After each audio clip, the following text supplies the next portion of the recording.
Good morning, ladies and gentlemen, and welcome to the show on this October the 12th, a Thursday. Thank you for tuning in. Glad to have you guys here. I think I might see what's going on here. I was thinking about it this morning, but I'm not sure. I mean, how can you be sure? But I think I might know what's going on here. See a war starting in Russia against Ukraine. It went on for a year or more. Now we see another war starting in the Middle East. There's involvement by what I would call the Allied forces or NATO or the West in both of these situations. Think about the last administration. When the last administration left in the United States, the military in the United States was extremely strong. And I mean, they're still strong. But they've lost an awful lot of ammunition. What might be happening here is the East, and these are the countries, the BRICS nations and stuff, the China, Iran, all the major players over in the East. They might be working at softening the West up. If you got a walnut that you can't crack open, maybe you'll come at it from a little bit different angle and try to soften it up.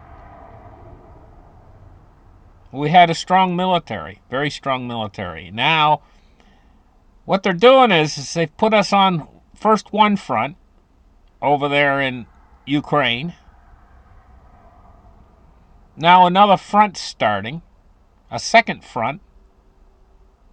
Well, this is possibly starting. I shouldn't say it's starting, but they're sending in the aircraft carriers, two of them from what I gather. If those aircraft carriers are put in use, this will be a second front. It'll soften us up even more. And then the third prong, like 1, 2, 3, a three heavy punches. The third punch, what would it be? Possibly China attacking Taiwan. Stage these three fronts out so that each one weakens. Not only weakens militarily by using up a tremendous amounts of ammunition, putting servicemen in harm's way, once it really gets going. I mean, if this thing, a Middle Eastern war, were to really get going with America actually having to use these aircraft carriers in the Middle East, there's going to be casualties and there's going to be tremendous loss of ammunition if that happens. Maybe this is what they're looking for. A softening up of the Westerns, not only military arsenal, but resolve even more so. The people of the West, the people who support the war, the people back home. How much pain are they willing to endure? The East might be thinking about that and saying, how much pain are these Western people willing to endure? Pain of war. How much sacrifice are they willing to make? They're probably saying to themselves, the East is probably saying, hey, our people over here in the East will take endless amounts, endure endless amounts of sacrifice for war. Giving their sons, giving their daughters, giving everything that they have. Will the people in the West be willing to endure that kind of sacrifice as well? Or will they revolt against the system, causing tremendous amounts of disorder and chaos that requires the system to turn its attention away from maybe three ongoing fronts that are already in place? A front in Ukraine, which actually could spread to other countries in Eastern Europe. Another front in the Middle East, sucking up tremendous amounts of resources. Another front over in Taiwan and in the Pacific, fighting in the Pacific, all three simultaneously. Maybe this is the plan. I'm just putting it out there. I don't know for sure if that's the plan, but it would be a very devious plan, because once all three are enacted, all three fronts, the Pacific front, the Middle Eastern front, the Eastern Europe front, then the Western countries and all their citizens would have to endure tremendous hardship, because war sucks up resources like nothing else. And where do those resources come from? Well, they have to come from those resources have to come out of the mouths of the people in the countries who are supporting the war. And if they don't do that, then the war doesn't get supported. It's kind of like having a household, I mean, say you got a household and you're just barely feeding everybody. Say you got 4 family members in the household. You're just barely earning enough to get by and feed everybody. And then a bunch of other relatives come over and they say, well, we lost our job, we've lost all our money, we've lost our house, we now have to move in with you and you got to feed us too. Well, it's just not enough resource to go around at that point. And so, see, if war is taking all the resource,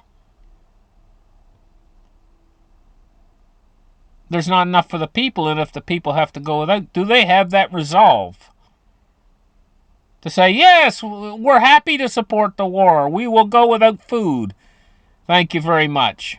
Oh, everything's rationed and all we can eat is nothing but potatoes. Yes, we're willing to make that sacrifice.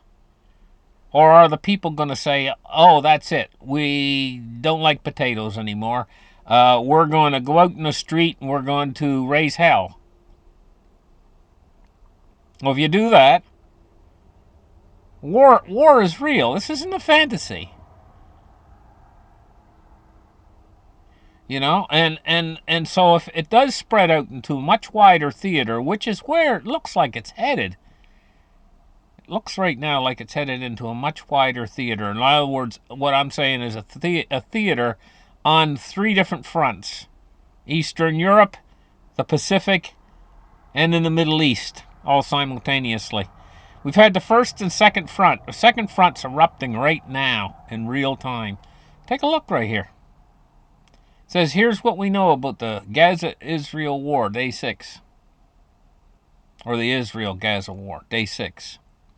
And I'm not going to read you all the horrible details here, and some of these things are absolutely horrible that's happened to Israel. I'm not going to read all the graphic, horrible details on here, because I'm sure you've probably heard them already, and I've talked about them here on my channel on previous shows. But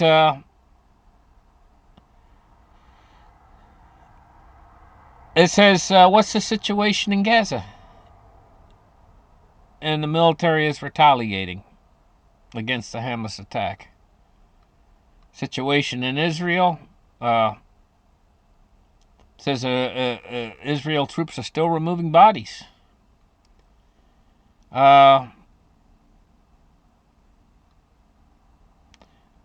Israel will launch a ground assault, they're asking here. And I'm thinking probably.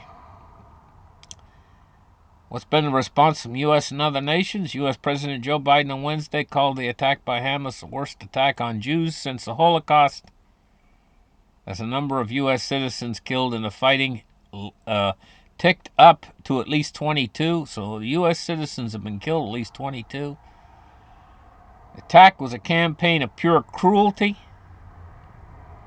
It says not just hate, but pure cruelty. It says signs of U.S. support for Israel were seen across the administration, with Secretary of State Anthony Blinken traveling there to meetings. Biden denounced anti-Semitism in America, and U.S. military is moving a second aircraft carrier toward the Mediterranean Sea as part of its efforts to prevent the war from spilling over into more dangerous regional conflict. which it very well could and very likely to. The war is likely to spill over into a regional conflict. That's the thing.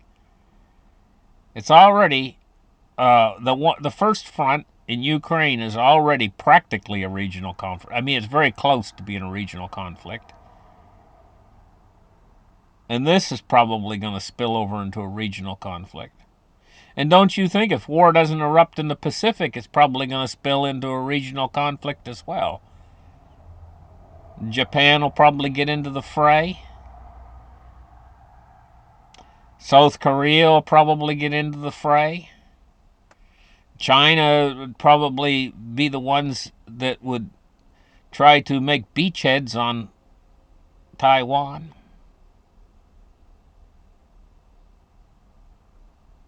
So this thing might not go nuclear. This thing might stay conventional as a conventional World War III. And it might come down to resolve of the people of the countries. Whether they're willing to maintain resolve and stay fighting or not. I can tell you one thing, the Russians aren't going to give up. I don't think the Chinese are going to give up. I don't think Iran would give up if Iran gets involved in this. But if the people overwhelmingly show no support for war, but they're in a war, what happens then?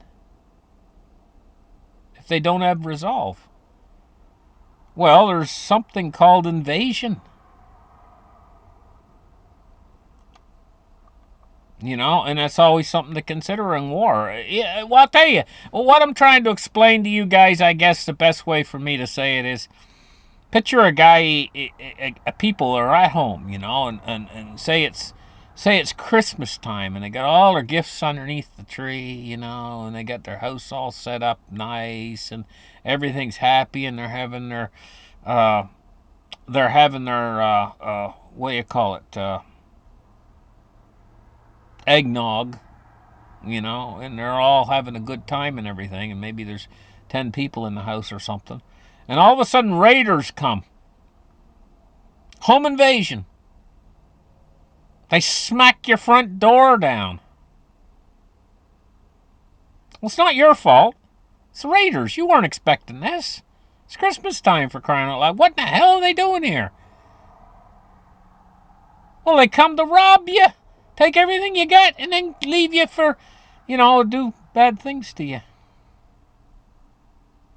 Well, do you have the resolve to fight against them, or are you just going to stand there and say, hey, come right on into my house and take everything you want? And don't have any resolve to fight over it. Here, take it all. Take my Christmas. Take all my Christmas gifts. Just go ahead, do whatever you want. No. But this is the same thing in war. They're smacking at your door. And they mean to, simply put, they mean to take you down. And Israel, this is what happened. I mean, they came roaring in on paragliders and motorcycles and everything else with bad intent, and they did their bad intent. And the same thing can happen to, just because you live across an ocean doesn't mean they can't take a ship across and disembark their troops on your country. It's just like a home invasion. It's the same. Think of it in those terms. And these are early stages in this big war that's developing, But ultimately, it's just like, it's putting it on a small scale, you start to understand it better. It's the same thing as having your home invaded. This is what a bunch of invasionary troops coming on your country is like. It's the same thing. Are you just going to stand there if your home's being invaded? Oh, but I mean, if the people lose the will to fight, well, then the invasion would happen. And don't think that that's far-fetched, because it's happened all the way through world history. and Netanyahu vows every Hamas operative will die as Israeli citizenry mobilizes for war. You can see clearly that the Israelite nation of Israel is not going to stand around and let somebody kick their door in. They ain't going to stand around and take it. They're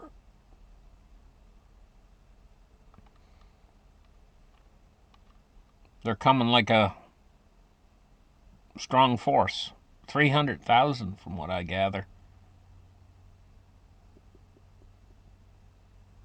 But I mean, this is the thing. I mean, is there's a lot of nations that surround Israel that want to see Israel's demise, and probably top on that list is Iran. Is Iran developing nuclear weapons? Well, don't know. I think they probably are. Right now, at this moment, they probably are really working feverishly at it. Never underestimate. Taking a look at the silver price today, it's down 23 cents on the day at $21.81.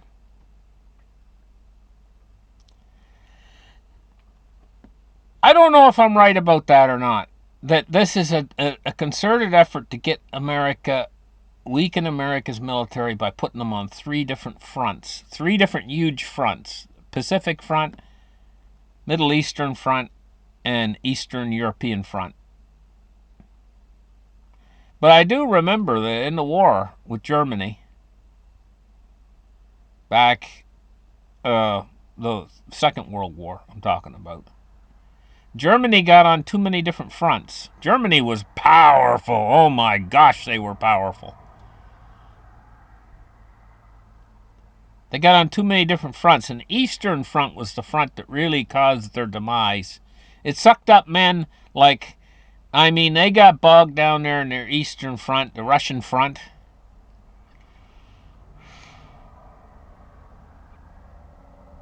It sucked up men like a sponge and equipment,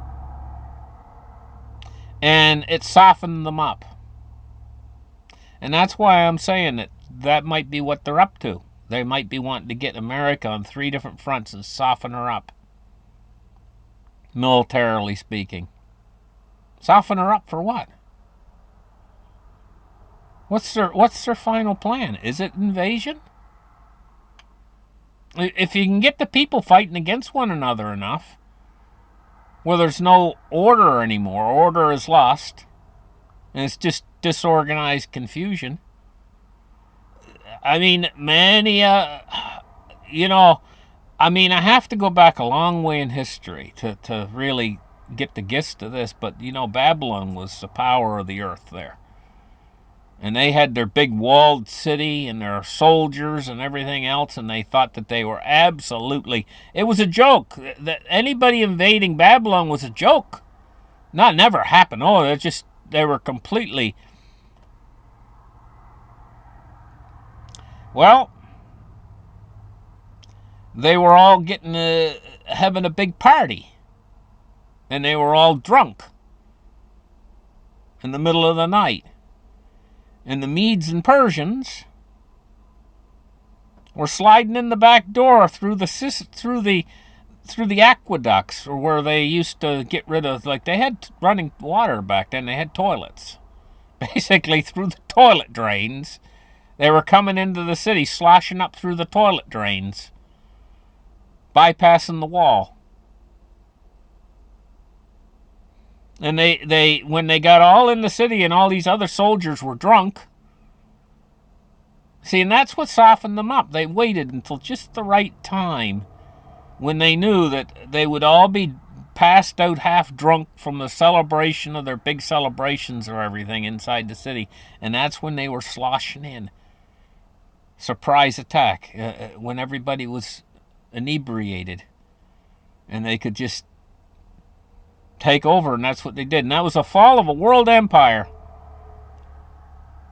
It led to the fall of Babylon and the rise of the Medes and Persians.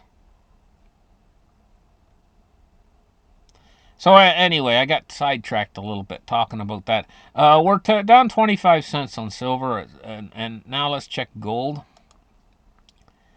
Gold today is down $2.50 at 1871. Crypto's down too today. Bitcoin is at 26,740. Ethereum is at 1537, and XRP is 47.8 cents. Checking the Dow Jones, we're down 6 points, 33,797. Checking crude oil is at 83.61. It's down, or up, I should say, 12 cents. Bonds and rates, we're seeing the rise in yields again. They're back. Looks like 5.8 basis points to the upside on the 30-year at 4.79, and the 10-year's at 4.66. It's up 6.5 basis points. Dollar index today is rising at 106.34. Anyway, guys, that would be a very, very devious plan. First, start a war over there with Ukraine and get the United States to throw tons and tons and tons of weaponry in that they would need later to fight a more extensive war. But they don't realize that yet. So they're in there and they throw in all those weapons into Ukraine. And to the point where they start to get low on things like mortars and low on things like shells and things like that. And Ukraine, of course, needs more. Yes. And then get a war going in the Middle East to use up even more of the munitions.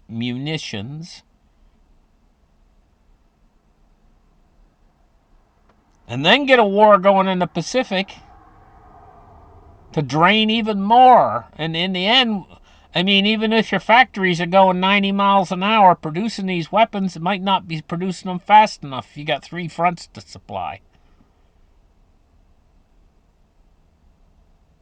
And then the next stage in all this would be how this would affect the resolve of the people in these countries who are having to supply all these weapons and men and everything else and ships and everything else that might be sinking. And what's the final plan? What's their final plan? Is it an invasion? I mean, or maybe, I don't know when or how this thing might go nuclear at some point. I mean, an invasion might send it nuclear. We're headed down a bad road. I don't see them turning around until they get the sense where they will turn around at a certain point. Humanity will. All of humanity. See, back in what turns these world wars around is the people just get absolutely sick of the death and destruction. And they don't ever want to go there again. And when it's over, they say, never again I'm going to go there. Because they know what it's like. They know how bad it is. But we got a lot of people on Earth, they've never seen a world war, never lived in a world war. The last one was too long ago. Generations. And the only way you can experience how bad something really is if you live through it. And then you say never again. It's kind of like, the kids, I've heard that some of these tribes, of indigenous people around the world, that they don't really slap their kids or tell their kids so much. They let their kids learn by doing. So if the kid reaches into the stove or reaches into the fire and grabs a red hot coal, They don't scream, no, no, no, no, no. They don't do that. They just let him do it. And he goes in, he reaches in, he grabs one, and he never does it again. And that's the way with humanity right now. They're getting ready to grab a red hot coal. And this whole generation that's living now, of all these people, and myself included, have never experienced what it's like to have the searing pain of a red hot coal in your hands. But when you do it once, you're not going to do it again. And that's the way with this. They keep going down this war road, keep on.